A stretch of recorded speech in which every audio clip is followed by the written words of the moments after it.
আসসালামু আলাইকুম রহমতুল্লাহ। স্বাগত প্রত্যেককে। আমরা আজকে ফিজিক্সের কিছু ভৌত রাশির যে রাশিগুলো সচরাচর আমরা পড়ি, আমাদের পড়তে হয়, এই রাশিগুলোর একক এবং বেসিকলি মাত্রা নিয়ে আলাপ করব। এই মাত্রা এমন একটা ইম্পর্ট্যান্ট টপিক ফিজিক্সের শুরুর দিকে, মানে কোনো একটা শিক্ষার্থী যদি ফিজিক্স পড়া শুরু করে তাহলে একটা রাশিকে চিনতে হয়, এটার মানে কি বুঝতে হয়, সংজ্ঞা কি জানতে হয়, এককটা কিভাবে আসছে বুঝতে হয়। তাহলে একক বুঝতে পারলে মাত্রা বুঝতে পারা কোনো ব্যাপার না, এটা সহজ। আগেই বলে নিচ্ছি, এই অধ্যায়টা মানে আমি যেই টপিকটা যে অধ্যায়ের আন্ডারে আলাপ করছি এটা ফিজিক্সের একেবারে শুরুর দিকে। ধরতে পারো যে ফিজিক্সের পরিমাপ ত্রুটি বা ফিজিক্সের বেসিক স্টার্ট করার আগে, মানে শুরুতে এই জিনিসটা একটু পড়ে নিতে হয়। আমি কয়েকটা টপিক এখানে লিখছি।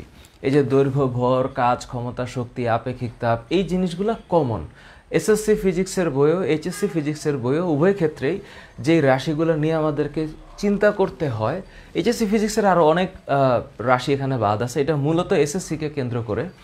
যে বেসিক কয়েকটা জিনিস, যে আমি যখন চিন্তা করব কোনো একটা দূরত্ব মাপছি, দৈর্ঘ্য মাপছি, সেটার মাত্রা কেন এটা হবে, এককটা কেন এরকম হইল, তাহলে সংজ্ঞাটা এরকম কেন, আমি কি ভাবতে পারছি আমি যা পড়ছি এটা কতটুকু চিন্তার শক্তি আমার বাড়াচ্ছে, এই জায়গাটা আমার আজকে টাচ করার ইচ্ছা হবে। কারণ এখানে আমি যে পয়েন্টগুলো লিখছি বা যে রাশিগুলো লিখছি, আমার বিশ্বাস এগুলা হচ্ছে কমন, এগুলা সবচেয়ে বেশি কমন ডান পাশে লিখেছি, আর এগুলো একটু বাম পাশে লিখেছি। আমি চেষ্টা করব এগুলোর মাত্রা বোঝানোর আগে একক দিয়ে বোঝাইতে। হ্যাঁ, একটু চিন্তা করো, আমাদের এই পৃথিবীতে যতগুলো রাশি আছে এর মধ্যে মৌলিক রাশি হচ্ছে 7টা, তাই না? ফান্ডামেন্টাল কোয়ান্টিটিস হচ্ছে 7টা, আর ডিরাইভড কোয়ান্টিটিসের কোনো শেষ নাই। আর ডিরাইভড কোয়ান্টিটিস অনেকগুলা মৌলিক রাশি মিলে বা একাধিক মৌলিক রাশি মিলে একটা ডিরাইভড কোয়ান্টিটিস হয়। তো এখন এই যে এখানে দেখতে পাচ্ছ যে দৈর্ঘ্য, এটা একটা লেংথ বোঝায়। তখন আমরা কি জানি, দৈর্ঘ্যের মাত্রা আমরা কি জানি, লেংথ যেহেতু, তাহলে এটার মাত্রা হচ্ছে এল, এবং আমরা এটাকে ক্যাপিটাল লেটারে প্রকাশ করব, এটা হচ্ছে ক্যাপিটাল এল। যখন আমি ভর চিন্তা করি, কোনো কিছুর ভর মানে কি, যে ওই পদার্থের মধ্যস্থিত মোট পদার্থের পরিমাণ হচ্ছে ভর। তাহলে ভরের মাত্রা, যেহেতু ভর ইংরেজি ম্যাস, তাহলে ভরের মাত্রা ক্যাপিটাল এম হবে, এটা তোমাদের জানা আছে। ভরের মাত্রা হচ্ছে ক্যাপিটাল এম, আর সময়ের মাত্রা ক্যাপিটাল টি। সুতরাং এই জিনিসগুলো তোমাদের কাছে পরিচিত বলে আমার বিশ্বাস। তো এখন এই যে সময়ের মাত্রা টি, দৈর্ঘ্যের মাত্রা এম, ভরের মাত্রা এম, টাইম, ম্যাস, লেংথ, এই তিনটা মোটামুটি আমার জানা, তাই না? এটা আমি জানি যে এই তিনটা আমি জানি। যদি এই তিনটা আমি জেনে থাকি তাহলে বাকিগুলা হিসাব করা আমার জন্য কঠিন হবে না। হবে না কিভাবে দেখো, যেমন ধরো এখানে হচ্ছে সরণ। সরণ মানে ডিসপ্লেসমেন্ট, কোনো নির্দিষ্ট দিকে কোনো বস্তুর অবস্থানের সাপেক্ষে বা কোনো নির্দিষ্ট একটা বিন্দুর সাপেক্ষে অবস্থানের পরিবর্তন কোনো নির্দিষ্ট দিকে, এবং সরণ একটা ভেক্টর রাশি, এবং এই কারণে আমরা জানি যে সরণের ইংরেজি কি, ডিসপ্লেসমেন্ট। তাহলে এটা এক ধরনের দৈর্ঘ্য, তাহলে সরণের মাত্রাও কিন্তু এল হবে। তো সরণের মাত্রাটাও এল। এখন ক্ষেত্রফল বা এরিয়া হচ্ছে যখন আমি কোনো একটা কিছুর দৈর্ঘ্য এবং প্রস্থ, ইউজুয়ালি একটা দ্বিমাত্রিক অংশের ক্ষেত্রে আমরা জানি দৈর্ঘ্য আর প্রস্থ গুণ করলে এটা কি হবে, এটা হচ্ছে ক্ষেত্রফল হবে। সুতরাং ক্ষেত্রফলে আমাকে দুইটা দৈর্ঘ্য গুণ করতে হচ্ছে, তাহলে মিটার ইন্টু মিটার, হ্যাঁ রাইট, মিটার স্কোয়ার। যেহেতু ক্ষেত্রফলের একক মিটার স্কোয়ার, তাহলে এইটার যেই মাত্রা, এই ক্ষেত্রফলের মাত্রা হচ্ছে এল স্কোয়ার। আয়তনের ক্ষেত্রে চিন্তা করো, আয়তনের ক্ষেত্রে আরও দুইটা জিনিস এক্সট্রা করতে হয়, দৈর্ঘ্য, প্রস্থ, আর একটা হচ্ছে উচ্চতা। যেহেতু তিনটা দৈর্ঘ্য এখানে গুণ করতে হচ্ছে, তাহলে আমি বলবো এটা অ্যাকচুয়ালি হচ্ছে এল কিউব। এল কিউব, তাহলে এই আয়তন হচ্ছে এল কিউব। মানে এগুলো কিন্তু একেবারেই বেসিক, খুব মানে একেবারে শুরুর দিকের পড়া। তো বেগ মানে ভেলোসিটি, যেটা হচ্ছে ভেক্টর রাশি, দ্রুতি হচ্ছে স্পিড, যেটা হচ্ছে স্কেলার রাশি। কেন দ্রুতি স্কেলার রাশি? কারণ দ্রুতির হিসাব করতে গেলে আমাকে দূরত্বকে সময় দিয়ে ভাগ করতে হয়, যেহেতু দূরত্ব স্কেলার রাশি তাই আমি দ্রুতিকে স্কেলার বলছি। বেগ হচ্ছে ভেক্টর, কারণ আমি বেগ হিসাব করার ক্ষেত্রে সরণ হিসাব করছি, আর সরণ একটা ভেক্টর রাশি। এটা আমরা জানি, এটা একটা নির্দিষ্ট দিক আছে, এই জন্য এটাকে ডিসপ্লেসমেন্ট বলে। ডিসপ্লেসমেন্ট। তাহলে বেগ বা দ্রুতির ক্ষেত্রে বিষয়টা হচ্ছে এরকম হবে যে যেহেতু এটা হচ্ছে metre per second, metre per second দ্রুতির একক বা বেগের একক, তখন এটা হবে এল বাই টি, এটা আমরা জানি। তাহলে এটা হবে এল টি ইনভার্স 1। কেন? এল মানে লেন্থ, টি মানে টাইম। তাহলে আমরা যে মাত্রা পড়ার চেষ্টা করতেছি, মানে কি, মাত্রার সংজ্ঞা কি, ডাইমেনশনের সংজ্ঞা কি? সংজ্ঞা হচ্ছে একটা ভৌত রাশির ভেতরে আরও অনেকগুলো যে মৌলিক রাশি আছে, এগুলা কিভাবে আছে, এই মৌলিক রাশির সূচককে এই ভৌত রাশির মাত্রা বলে। তাহলে এই যে আমি বেগ একটা রাশি, কিন্তু ওকে বোঝার জন্য আমি স্মরণকে সময় দিয়ে ভাগ করছি, তাই স্মরণ বাই সময় হচ্ছে আমার মাত্রা। ঠিক আছে? ত্বরণের ক্ষেত্রে বিষয়টা কেমন হবে? বেগ বাই সময়। যেহেতু ত্বরণ হচ্ছে বেগ বাই সময়, তাহলে আমি কমন সেন্সে এটা বলতে পারি যে বেগের মাত্রা যেহেতু এল টি ইনভার্স 1, তাহলে এল টি ইনভার্স 1কে আবার টি দিয়ে ভাগ করলে এটা এল টি ইনভার্স 2 হবে। তার মানে মিটার পার সেকেন্ড স্কোয়ারের মাত্রা এল টি ইনভার্স 2। ভরবেগ, বোঝাই যাচ্ছে যে এখানে ভর আর বেগের গুণফল, তার মানে this is momentum. So what is the definition of momentum? The cross product of mass and হচ্ছে ভেলোসিটি। তাহলে ভর আর বেগকে গুণ করলেই তো আমি ভরবেগটা পাবো। তো ভরবেগের ক্ষেত্রে বিষয়টা কি? ভরবেগ হচ্ছে যেহেতু ভর এম, বেগ হচ্ছে এল টি ইনভার্স 1, তাহলে আমি একবারে লিখতে পারি এটা হচ্ছে এম এল টি ইনভার্স 1। বুঝলে কিন্তু সব সহজ, সব কিছুই। তাহলে ঘনত্ব হচ্ছে, ভরবেগ হচ্ছে এম এল টি ইনভার্স 1। এই যে ঘনত্ব মানে ডেনসিটি, তোমরা যারা পড়েছো, ঘনত্ব সংজ্ঞা কি? একক আয়তনের ভর, তাহলে ভর ডিভাইডেড বাই আয়তন।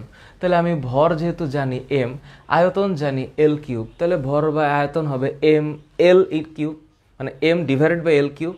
তাহলে M divided by L cube হলে এটা এম এল ইনভার্স 3 হবে।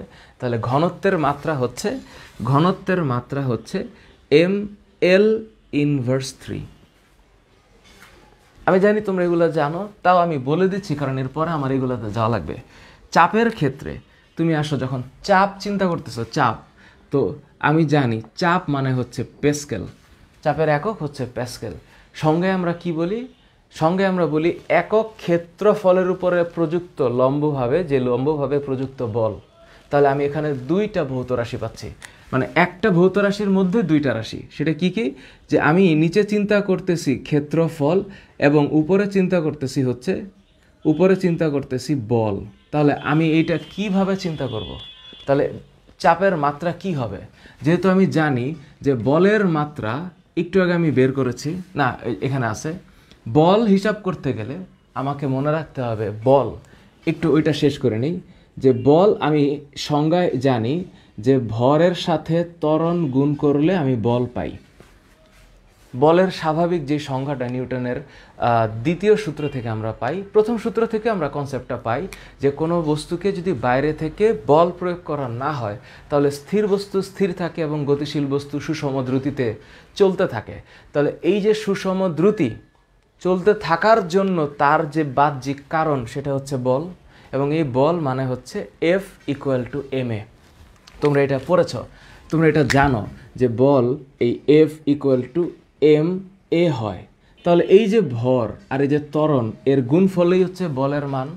তাহলে আমি বলের একক হিসাবে কি জানি এইটা, যে ভরের মাত্রা যদি হয় এম, ত্বরণের মাত্রা একটু আগে বের করেছি এল টি ইনভার্স 2। তাহলে বলের মাত্রা of course M L T inverse 2ই হবে। তাহলে বলের মাত্রা যদি এম এল টি ইনভার্স 2 হয়, তাহলে ক্ষেত্রফলের মাত্রা হচ্ছে বর্গ মিটার, তাহলে মিটার স্কোয়ার এল স্কোয়ার। তাহলে আমি এই যে বলের মাত্রা এম এল টি ইনভার্স 2 যে হয়, টি ইনভার্স 2, এটাকে যে আমি এল স্কোয়ার দিয়ে ভাগ করব। কেন? ক্ষেত্রফল এল স্কোয়ার না, আমি যদি ভাগ করি এল দিয়ে এল স্কোয়ারকে কাটলে একটা এল থাকে, তাহলে উপরের যে এল সেটা দিয়ে যদি আমি কাটি, ধরো যে উপরের এলটাকে দিয়ে আমি নিচের এলটা কাটবো, তাহলে উপরের এল দিয়ে নিচের এলটা কাটলে একটা এল থাকে। তখন আমি এটাকে কি লিখতে পারি? আমি লিখতে পারি M L inverse 1 T inverse 2, এটা হচ্ছে চাপের মাত্রা। তখন আমি এখানে লিখব যে এটা M L inverse 1 T inverse 2।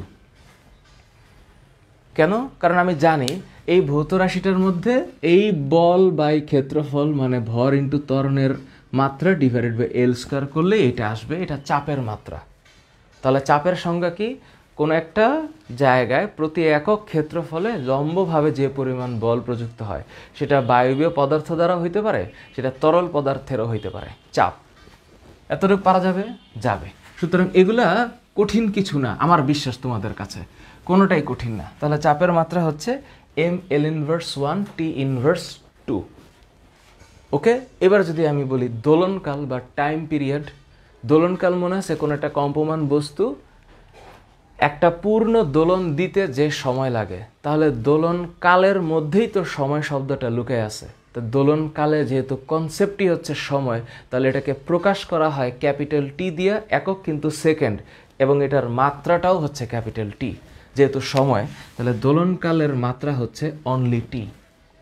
এবার যদি তরঙ্গ দৈর্ঘ্য হিসাব করি, মনে আছে তরঙ্গ দৈর্ঘ্যের কথা? তরঙ্গ দৈর্ঘ্যে আমরা যখন একটা তরঙ্গ হিসাব করি, তাহলে একটা পূর্ণ তরঙ্গের যে দূরত্বটা, এই যে মনে করো এটা যদি এ বিন্দু হয়, এটা বি, এটা সি, এটা ডি, এটা হচ্ছে ই, তাহলে এ থেকে ই পর্যন্ত, এ থেকে ই পর্যন্ত এইটাই হচ্ছে তরঙ্গ দৈর্ঘ্য। এবং যেহেতু এটা দৈর্ঘ্য, তাহলে এটার মাত্রা অবশ্যই ক্যাপিটাল এমই হবে, এল হবে।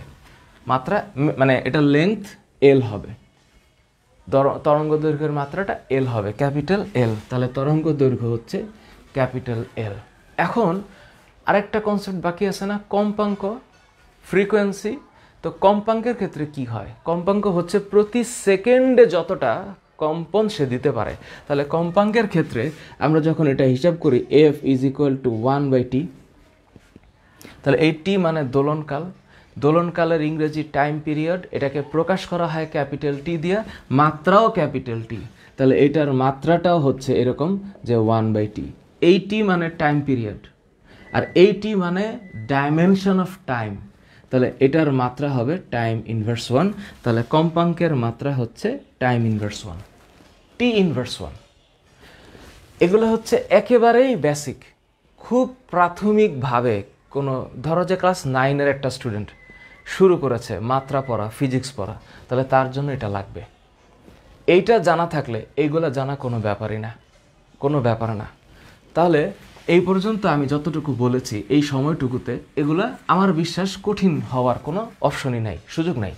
তার মানে আমি জানি দৈর্ঘ্যের মাত্রা এল, ভর এম, সময় টি, সরণ is one kind of length, so L হবে, ক্ষেত্রফল এল স্কোয়ার, আয়তন এল কিউব, বেগ এল টি ইনভার্স 1, তারপর ত্বরণ এল টি ইনভার্স 2, ভরবেগ এম এল টি ইনভার্স 1, ঘনত্ব এম এল ইনভার্স 3 বা এম বাই এল কিউব বা এম পার এল কিউব, চাপ হচ্ছে M L inverse 1 T inverse 2, দোলনকাল তো টি, তরঙ্গ দৈর্ঘ্য L is one kind of length, এবং কম্পাঙ্ক হচ্ছে টি ইনভার্স 1 বা ফ্রিকোয়েন্সি হচ্ছে 1/t। একটু যদি এই পাশে খেয়াল করি, আমি জানি বল মানে হচ্ছে এম এল টি ইনভার্স 2। এখন ঘটনা হচ্ছে তাহলে কাজ কি? কাজ কি? সোজা কথা, ফিজিক্সের ভাষায় আমরা জানি যে কাজ মানে হচ্ছে আমি যদি কোনো বস্তুর উপরে বল প্রয়োগ করি এবং বলের দিকে বস্তুর সরণের যে উপাংশ থাকে মানে দূরত্ব থাকে, তার মানে আমি এখানে শর্টলি লিখতে পারি এটা হচ্ছে সরণ, বল ইন্টু সরণ। তাহলে এবার আমি একটা জানলে আরেকটা জানবো। তো আমি যদি জানি যে বলের মাত্রা এম এল টি ইনভার্স 2, তাহলে সরণের মাত্রা তো আমি জানি এল, তখন এটা কি হয়ে যাবে? এল আর এল গুণ, তখন কাজের মাত্রা হবে M L square T inverse 2। তো আমি এখানে কাজের মাত্রা লিখতে পারি যে এটা হচ্ছে M L square T inverse 2। ঠিক একইভাবে কাজের যেই মাত্রা, শক্তির ক্ষেত্রে একই অবস্থা, বিকজ কাজের এককও জুল, শক্তির এককও জুল। তো কোনো বস্তুর কাজ করার যে সামর্থ্য, এই সামর্থ্যটাই, শক্তির কনসেপ্টটা অনেক বিশাল, এবং শক্তির ব্যবহারটা আমাদের চারপাশে অনেক। এই যে আমি কথা বলছি, তো মানে এখানে অনেকগুলো শক্তি ব্যবহৃত হচ্ছে। হ্যাঁ, আসলে শক্তির কনসেপ্টটা অনেক বড়, এদিকে যাচ্ছি না আমি। তা আমি আগে সিম্পলি এটা বলে নিচ্ছি যে কাজের যেই একক, যেটা জুল, হ্যাঁ, শক্তির ক্ষেত্রে JOULE জুল, তাহলে শক্তির মাত্রাটা হচ্ছে mL² T ইনভার্স 2। তার মানে একই মাত্রা, তাহলে আমি এটা বলতে পারি এটা হচ্ছে mL² T ইনভার্স 2। এখন যখন আমি ক্ষমতার কনসেপ্টে যাব তখন আমার মনে রাখতেই হবে যে ক্ষমতা বলতে আমি বুঝাই কি পরিমাণ কাজ করা হয়েছে, সেই কাজটা কতটুকু সময়ে করা হইলো। তার মানে আমি যখনই কাজকে সময় দিয়ে ভাগ করে ফেলবো আমি ক্ষমতা পাবো। তার মানে আমার প্রধান কনসেপ্ট হচ্ছে যে আমি যে কাজটুকু করছি সেই কাজটুকু যে সময় দিয়ে আমি ভাগ করব, এটাই হচ্ছে আমার ক্ষমতা। তার মানে আমি একটু আগে কাজের মাত্রা জানলাম mL² T ইনভার্স 2, তাহলে এখন আমি সময়কে দিয়ে যদি ভাগ করি তাহলে mL² T ইনভার্স 2-কে সময় T দিয়ে যদি আমি ভাগ করি তাহলে ক্ষমতার মাত্রা পাচ্ছি। তাহলে সেই ক্ষমতার মাত্রা হচ্ছে mL² T ইনভার্স 3। কারণ টিটা উপরে গেলে তোমরা অনেকে আবার এই চিন্তা করো যে T ইনভার্স 2-কে T দিয়ে ভাগ করলে কেন এটা হয়, কারণ নিচে হচ্ছে T, তো T এর পাওয়ার তো 1, কোনো কিছুর পাওয়ার তো 1 আছেই। তো সূচকের নিয়ম তোমরা যদি জানো, সাধারণ গণিতে তোমরা সূচক লগারিদম পড়েছো, উচ্চতর গণিতেও সূচক লগারিদম পড়েছো। তো সেক্ষেত্রে এই T এর ইনভার্স 1টা উপরে গেলে এটা হবে T inverse 2 into T inverse 1। তাহলে -2 -1 যোগ করলে তো -3 হবে, এই কারণে এইটার গুণফলটা এটা হয়। সুতরাং নিশ্চিতভাবে এখানে ভুল হওয়ার বা না বোঝার কিছু থাকবে না যদি একজন শিক্ষার্থী একটু মনোযোগ দিয়ে পড়ার চেষ্টা করে, এবং বিজ্ঞান is all about understanding the concept. আচ্ছা, তার মানে এটা mL² T ইনভার্স 3 হবে, এটা হচ্ছে ক্ষমতার মাত্রা। তো আমি এখানে লিখব ক্ষমতার মাত্রা হচ্ছে mL² T ইনভার্স 3। বোঝা গেছে? যাবে, বোঝা না যাওয়ার কিছুই নেই। আচ্ছা, এই যে তাপের যে একটা অবস্থা, এইটার কি অবস্থা, মানে তাপের ক্ষেত্রে কি হলো? তাপ একই তো, আমি তাপ এক ধরনের শক্তি, তো শক্তির একক যদি জুল হয়, তাপ এক প্রকার শক্তি, তো তাপের একক জুল, তো শক্তির একক যেহেতু জুল তাহলে তাপের এককও তো জুলই হবে। তো জুল যদি হয় একক, তাহলে মাত্রা কি? কাজের একক জুল, শক্তির একক জুল, তাহলে কাজের মাত্রা mL² T ইনভার্স 2, শক্তির মাত্রাও mL² T ইনভার্স 2, তাহলে তাপের মাত্রাও mL² T ইনভার্স 2 হবে। তাহলে তাপের মাত্রা হচ্ছে mL² T ইনভার্স 2। কোনো সন্দেহ নাই, কোনো সন্দেহই নাই, কারণ তাপ এটার একক হচ্ছে জুল। এখন স্যার, তাহলে এই যে তাপ ধারণ ক্ষমতা ইয়ে ক্যা হ্যায়, এই যে তাপ ধারণ ক্ষমতা এটা তো হচ্ছে গিয়ে ইংলিশ কি হিট ক্যাপাসিটি। তাহলে হিট ক্যাপাসিটির মধ্যে তোমরা যারা তাপ অধ্যায়টা পড়েছো এটা হচ্ছে না জুল পার কেলভিন, আপেক্ষিক তাপের ক্ষেত্রে গেলে joule per KG per kelvin হয়। আচ্ছা, আপেক্ষিক সুপ্ত তাপ আছে, আচ্ছা আপেক্ষিক তাপের ক্ষেত্রে joule per KG per kelvin. তো আপেক্ষিক তাপ ধারণ ক্ষমতা এটা ইংলিশ হচ্ছে হিট ক্যাপাসিটি। তো হিট ক্যাপাসিটি আমি যখন চিন্তা করব, মানে তাপ ধারণ ক্ষমতা চিন্তা করব, তখন আমি একটু ভাবি যে এই হিট ক্যাপাসিটি হচ্ছে জুল পার কেলভিন। তাহলে জুল পার কেলভিন, কেলভিন তো বোঝা লাগবে আগে, মানে কেলভিনটা তো বোঝা লাগবে। কেলভিন হচ্ছে এই যে তাপমাত্রা, তাপমাত্রার একক কি? কেলভিন। তো কেলভিন যদি হয় সেটা ডিগ্রি সেলসিয়াস হইতে পারে, ফারেনহাইটও হইতে পারে, বাট তাপমাত্রার একক কেলভিন। তো কেলভিন হইলে এটার যে মাত্রা, এই মাত্রাটা হচ্ছে থিটা। থিটা, এটার মাত্রা থিটা, প্লিজ মনে রাখো তাপমাত্রা। তাহলে এই যে কেলভিন, তাহলে আমি যে একটু আগে পড়লাম জুলের মাত্রা হচ্ছে mL² T ইনভার্স 2, তাহলে কেলভিন মানে কি? তাপমাত্রা, তাহলে এটা হবে থিটা। তাহলে অ্যাকচুয়ালি হিট ক্যাপাসিটি বা তাপ ধারণ ক্ষমতার মাত্রা হচ্ছে mL² T inverse 2 theta inverse 1। এটা হচ্ছে তাপ ধারণ ক্ষমতার মাত্রা mL² T inverse 2 theta inverse 1। তাহলে এটা আসলে এখানে একটু হালকা করে লিখে জায়গা নাই, mL² T ইনভার্স 2, তারপর এটা হচ্ছে থিটা ইনভার্স 1।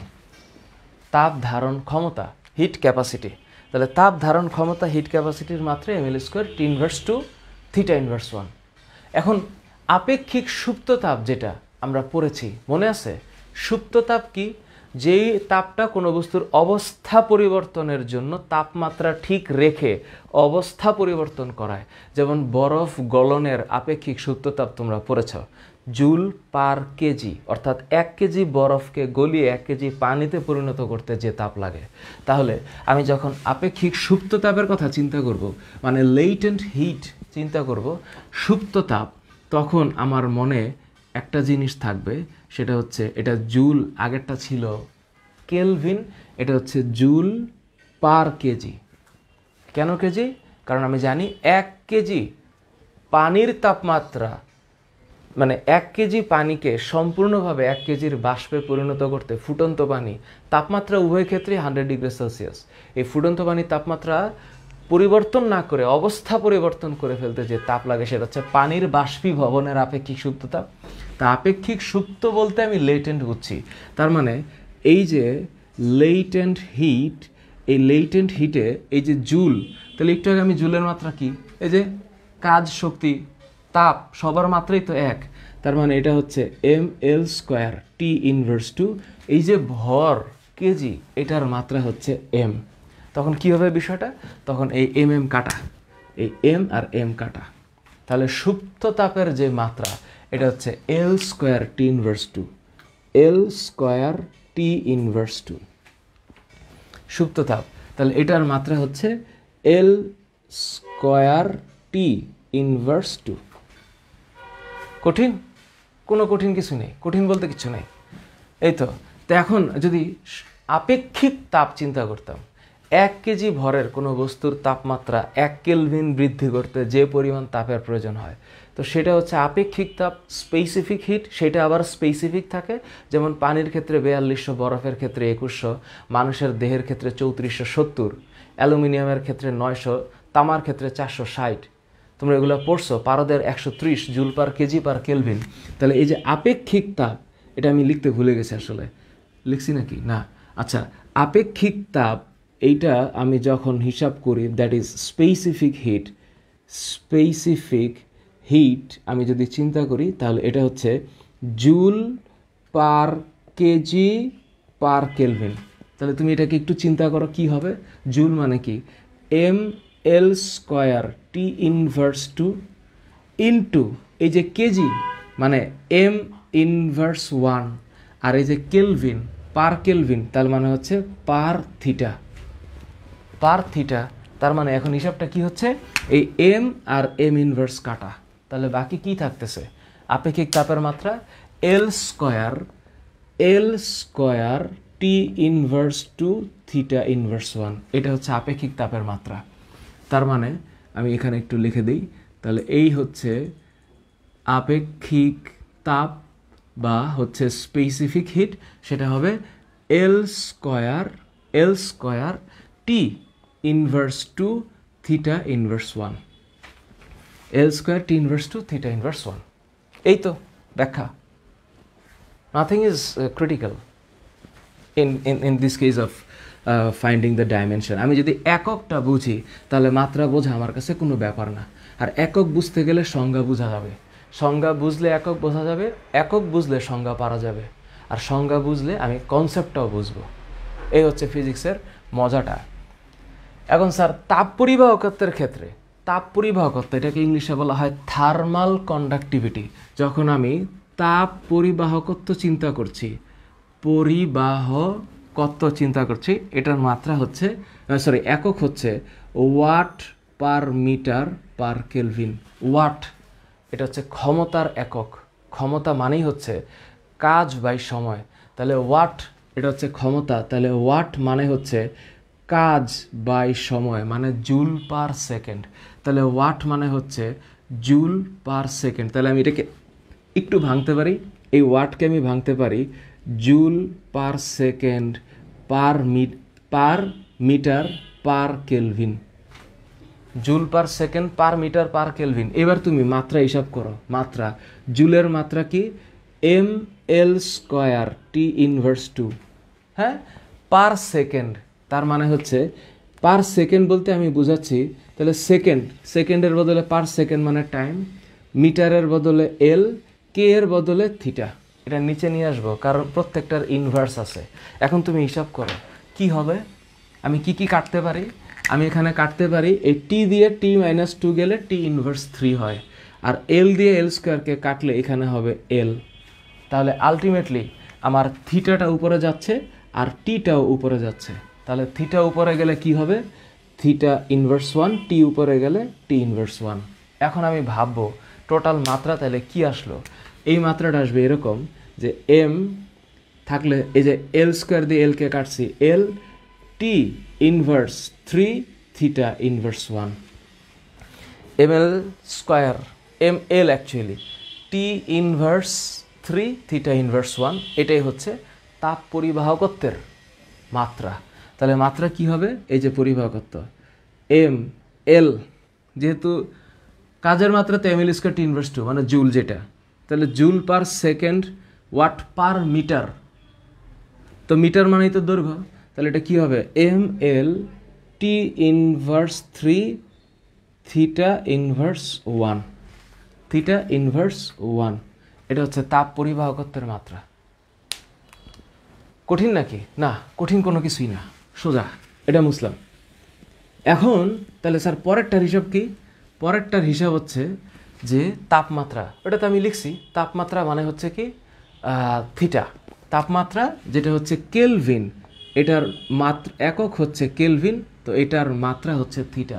কিন্তু স্যার প্রসারণ সহগ যখন আমি বলি, প্রসারণ সহগ মানে দৈর্ঘ্য প্রসারণ সহগ, ক্ষেত্র প্রসারণ সহগ, আয়তন প্রসারণ সহগ, যে কোনো প্রসারণ সহগ আমি চিন্তা করি আলফা ইকুয়ালস টু কি, del L divided by L one del theta, মনে আছে? তো ডেল এল মানে কি, এটার একক হচ্ছে মিটার, যেহেতু দৈর্ঘ্য, এল ওয়ানের একক হচ্ছে মিটার। এই যে থিটা, থিটা যেটা, এটা তো হচ্ছে গিয়া কেলভিন, একক কেলভিন।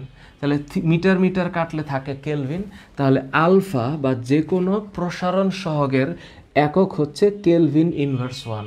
তো কেলভিন তো একটু আগে দেখছি এটার মাত্রা থিটা, তাহলে এই প্রসারণ সহগের মাত্রা কি হবে, কেলভিন ইনভার্স 1, তাহলে মাত্রাটাই হচ্ছে থিটা ইনভার্স 1। তাহলে এই যে প্রসারণ সহগ, এইটার মাত্রা থিটা ইনভার্স 1 মানে 1/θ। এই তো। তারপরে কি বিবর্ধন, এটা আবার আলোর চ্যাপ্টারে চলে গেছে। বিবর্ধনের সূত্রটা কি ছিল?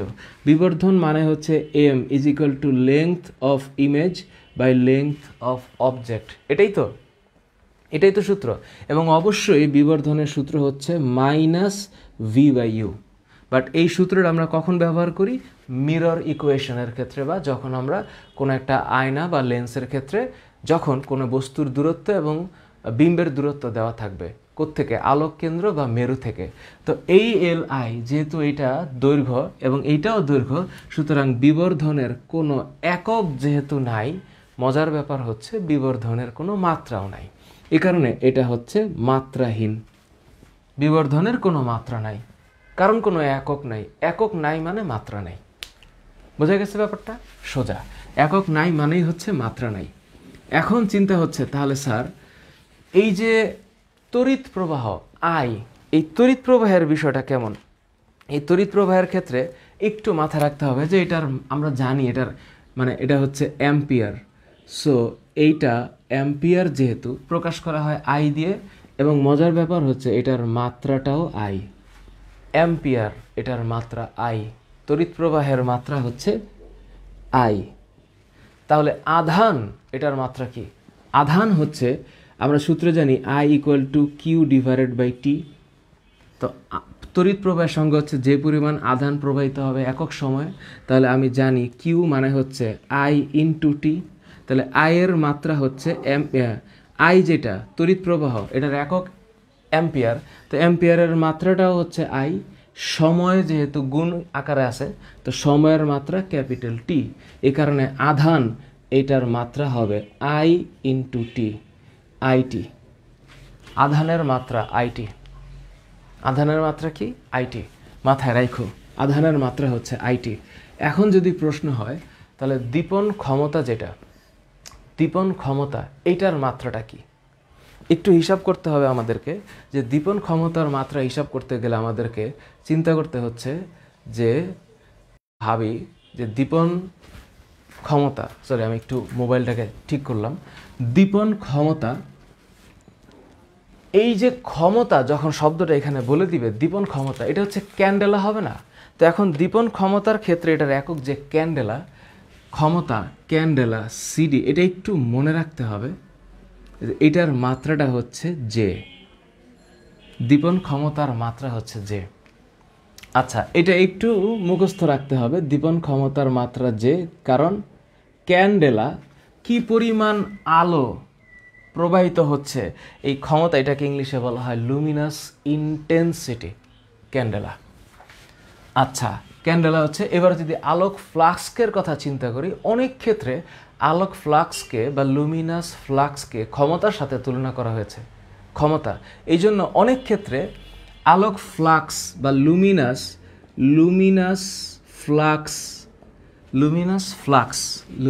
ফ্লাক্সকে ব্যবহার করা হয় হচ্ছে ওই যে ইয়ের মাত্রা, ক্ষমতার মাত্রা mL²T⁻³ দিয়ে। কিন্তু আবার অনেক ক্ষেত্রে এই আলোক ফ্লাক্সকেও যে দিয়েও প্রকাশ করা হয় এটার মাত্রা। সুতরাং আমার মনে হয় তোমরা যে হিসাব করেই করতে পারো। দীপন তীব্রতার ক্ষেত্রে যেটা হয়, দীপন তীব্রতা বা লুমিনাস ইন্টেন্সিটি,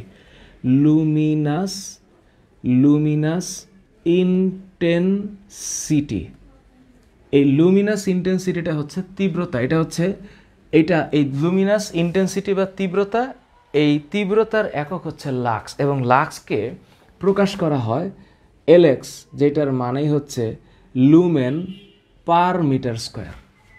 এই লুমেন পার মিটার স্কোয়ার, যেহেতু লুমেন পার মিটার স্কোয়ার, তো এটা হচ্ছে লুমেন মানে হচ্ছে যে, মিটার স্কোয়ার মানে এল স্কোয়ার, তার মানে এই হিসাব করলে এটা আসবে L⁻²J, L⁻², এল মানে লেংথ, মিটার স্কোয়ার, প্রতি ক্ষেত্রফলে, একক ক্ষেত্রফলে কি পরিমাণ আলো প্রবাহিত হচ্ছে সেটাই তীব্রতা।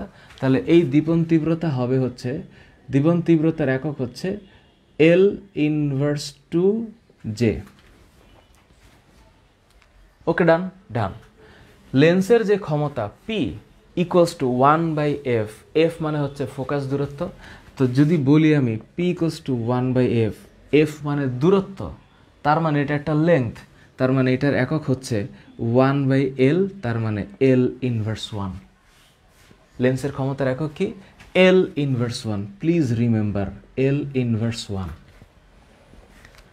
এখন হিসাব করি, তাহলে স্যার তড়িৎ তীব্রতা যেটা E, একটু ভাবো, তড়িৎ তীব্রতা, এটা একটু মুসলাম, হ্যাঁ এটা একটু মুসলাম। তড়িৎ তীব্রতা যেটা, সেটাকে আমরা বলতেছি E = F/Q। তো তীব্রতার ক্ষেত্রে E ভেক্টর /F/Q, তাহলে F এর মাত্রা কি? বল। তাহলে বল বাই আধান, তো বল হচ্ছে mL²T⁻², বলের মাত্রা, সরি mL⁻², এই যে mL⁻², বলের মাত্রা। কিউ মানে কি?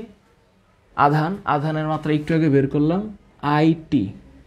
তাহলে তড়িৎ তীব্রতা এটার মাত্রা দাঁড়াচ্ছে m, এই যে L আছে এখানে, T উপরে চলে গেলে T⁻³ হবে, I⁻1 হবে।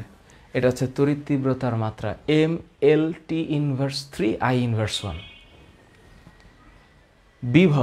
বিভবের ক্ষেত্রে মনে আছে, বিভব V = W/Q, কি পরিমাণ কাজ করতে হয় ডিভাইডেড বাই আধান। তো কাজের মাত্রা কি? জুল, মানে একক জুল, তাহলে মাত্রা হচ্ছে mL²T⁻² ডিভাইডেড বাই Q, মানে হচ্ছে আধান, এটার মাত্রা হচ্ছে IT। তাহলে আমি এটার বরাবর কি লিখতে পারি? লিখতে পারি mL²T⁻³ I⁻1, এটা হচ্ছে বিভবের মাত্রা, mL²T⁻³ I⁻1। রোধ, ভাবো একটু, তাহলে আমি তীব্রতা আর বিভব দুইটাই বলেছি, এটা একটু মাথায় রেখো, তীব্রতার মাত্রা হচ্ছে এটা, বিভবের মাত্রা হচ্ছে এটা। এখন যদি আমি রোধ চিন্তা করি, রোধ মানে কি? I = V/R। তো ভোল্ট, এবার দেখো মজাটা দেখো, আই ইকুয়াল টু যেটা হচ্ছে তড়িৎ প্রবাহ divided by V divided by R. এখন যদি আমি রোধের মাত্রা চিন্তা করি তাহলে R equals to V divided by I. তো ভি এর মাত্রা তো আমি পাইলাম নাকি, এই যে এটা ভোল্ট, এটার মাত্রা তো এটা, তার মানে এটা হচ্ছে বিভব ভোল্ট, বিভব তড়িৎ বিভবের একক তো ভোল্টই, তাহলে এটা হচ্ছে উপরে হচ্ছে M L square T inverse 3 I inverse 1 divided by আবার আই। তাহলে এখন কি দাঁড়াচ্ছে, এটার মাত্রা M L square T inverse 3 I inverse 2। এটা হচ্ছে রোধের মাত্রা। বলো বুঝছো কিনা, এই জায়গাটা বুঝছো কিনা? একটা বুঝলে আরেকটা বোঝা যাবে। এটা রোধের মাত্রা। তাহলে রোধের মাত্রা হচ্ছে এই রোধের মাত্রা M L square T inverse 3 I inverse 2 রোধের মাত্রা। তো রোধের মাত্রা যদি এটা হয় তাহলে পরিবাহিতার কি? পরিবাহিতা রোধের বিপরীত রাশি। দেখো মজাটা দেখো, পরিবাহিতা যেটা আমরা জি জানি, জি ইজ ইকুয়াল টু 1/r, তাহলে এটারে উল্টাই দিলে যা হবে তাই। তো এটারে যদি আমি উল্টাই, রোধের উল্টা রাশি তো পরিবাহিতা, তো পরিবাহিতার একক হচ্ছে সিমেন্স। সিমেন্স মানে কি, মানে এটা তো তড়িৎ প্রবাহ, তড়িৎ প্রবাহের একক হচ্ছে volt per ampere, volt by ampere. আর এখানে কি হবে, এটা কি হবে ভোল্ট ইনভার্স 1 ইন্টু অ্যাম্পিয়ার। তাহলে এটার মাত্রা হবে ঠিক এটার উল্টা। এটার উল্টাটা কি হবে, M inverse 1 L inverse 2 T cube I square. এটার উল্টালে যা হবে তাই হচ্ছে পরিবাহিতার মাত্রা। এখন যদি পরিবাহিতার মাত্রা আমি জানি, তাহলে আপেক্ষিক রোধ একটা আছে না, রোধ। তো আপেক্ষিক রোধ কি, আপেক্ষিক রোধের একক কি, ওহম মিটার। তো রোধের মাত্রা যেটা, তার সাথে লেংথ গুণ করলেই আমি ওহম মিটার পাবো। তো রোধের একক হচ্ছে ওহম, ওই যে ওহম। তাহলে এটা কি, ওটা হচ্ছে M L square T inverse 3 I inverse 2, এটা হচ্ছে রোধের ক্ষেত্রে বের করছি, ইনটু এল, কারণ এই যে মিটার গুণ। তাহলে আমি আলটিমেটলি আপেক্ষিক রোধের মাত্রা পাচ্ছি M L cube T inverse 3 I inverse 2। এটা হচ্ছে আপেক্ষিক রোধের মাত্রা। এবং এটাকে উল্টাইলে, এইটাকে উল্টাইলে আমি পরিবাহকত্বের মাত্রা পাবো, সেটা হচ্ছে সিগমা, পরিবাহকত্ব। তো পরিবাহকত্বের মাত্রা হচ্ছে, এটাকে উল্টাইলে কি হবে, M inverse 1 L inverse 3 T cube I square. ওই যে আপেক্ষিক রোধ। আরেকটা কি, আরেকটা হচ্ছে তড়িৎ চালক শক্তি। তড়িৎ চালক শক্তির একক কি, ভোল্ট, তার মানে এটা হচ্ছে জুল পার কুলম। তো তড়িৎ চালক শক্তির একক যদি জুল পার কুলম হয়, ইলেকট্রোমোটিভ ফোর্স এটা হচ্ছে জুল পার কুলম। তাহলে জুল মানে কি, কাজের মাত্রা, শক্তির মাত্রা, তাপের মাত্রা, ওটা হচ্ছে M L square T inverse 2। আর কুলম মানে কি, আধান, আধান মানে কি আই ইন্টু টি, তার মানে এটা হচ্ছে আই ইন্টু টি। তাহলে এক্ষেত্রে ইলেকট্রোমোটিভ ফোর্স বা তড়িৎচালক শক্তির মাত্রা দাঁড়াচ্ছে এম, এই যে L square T inverse 3 I inverse 1, এটা হচ্ছে তড়িৎচালক শক্তির মাত্রা। তাহলে এই হচ্ছে মাত্রা সম্পর্কিত আমার আজকের কনসেপ্ট। তাহলে এটা হচ্ছে আপেক্ষিক রোধের মাত্রা, এই হচ্ছে আপেক্ষিক রোধের মাত্রা, মানে এইটা অ্যাকচুয়ালি সরি আমার একটা, এইটা হবে না, পরেরটা হবে, এই এই একই জিনিস, এইটাই হচ্ছে এইটা।